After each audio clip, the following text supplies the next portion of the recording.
Un homme se retrouve par hasard au pays des Lilliputiens, et se fait capturer et étudier au sol. Il pète un câble et pousse un grand cri. Les pieux en bois autour de lui s'arrachent du sol, et les petits bonhommes accrochés aux cordes volent dans tous les sens. Gulliver se lève, convaincu qu'il est en train de rêver. Il ferme les yeux, en espérant se réveiller dans son lit. C'est là que le général Lilliputien arrive au galop. Il lui lance une lance, puis ordonne à ses hommes de maîtriser Gulliver. Ses soldats sortent des crochets préparés à l'avance, et les balancent tous ensemble sur le pantalon de Gulliver. Ils tirent en reculant pour l'entraîner avec eux. Gulliver perd l'équilibre pour sauver son pantalon, et s'effondre par terre, avant de perdre connaissance. Quand il se réveille, il est à nouveau attaché sur un chariot, qu'on promène dans les rues comme une attraction. Tout le monde est ouf devant cette créature immense. Ils le prennent pour un extraterrestre. Le chariot arrive bientôt devant le palais. Ils le mettent debout, pour que la famille royale puisse l'admirer. La princesse voit Gulliver dans cet état pitoyable, et se sent un peu mal pour lui. Il l'enferme ensuite dans une grotte, avec 2 petites bottes de foin par jour, traité comme une bête. Le jour il laboure dans le parc. C'est alors que le pays ennemi attaque. Le général prend le contrôle de Gulliver et le ramène en vitesse. Gulliver court à grandes enjambées. Arrivé au palais, le général lui ordonne de se mettre à plat ventre, puis fait un salto arrière pour atterrir au sol. Il veut aller sauver la princesse tout seul, mais ses hommes savent bien qu'il est pas fiable. Alors il déverrouille les chaînes de Gulliver. Au moment où la princesse va se faire enlever par l'ennemi, Gulliver surgit, tend la main et attrape 2 petits soldats, puis les balance dans l'eau. Quand le général rapplique, la princesse est déjà sauvée par Gulliver.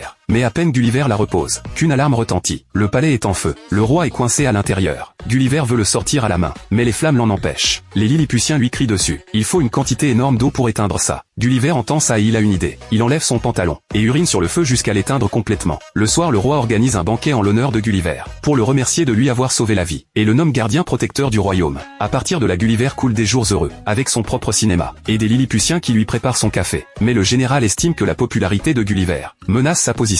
Il désactive alors le système de défense, pour laisser l'ennemi attaquer, et forcer Gulliver à aller au front. L'ennemi voit les défenses à plat, et lance l'offensive directe. Des boulets de canon s'abattent sur le centre-ville. Le général retrouve Gulliver et le provoque. Gulliver sait que c'est pas le moment de se dégonfler. Il retire ses vêtements et ses chaussures, et marche vers la flotte ennemie. Les soldats ennemis ont jamais vu un être aussi immense. Il lui tire dessus à tout va. Des dizaines de boulets s'écrasent sur son corps, mais c'est comme si on le chatouillait. Les boulets rebondissent même sur sa graisse, et il balaie toute l'armée ennemie d'un seul passage. Après ça Gulliver devient une vraie star. Ses affiches sont partout dans les rues. Les Lilliputiens se bousculent pour lui couper les cheveux. Des milliers de musiciens jouent pour lui. Le général rage en voyant ça. Il pensait que Gulliver allait se planter, et c'est finalement lui qui est devenu une légende.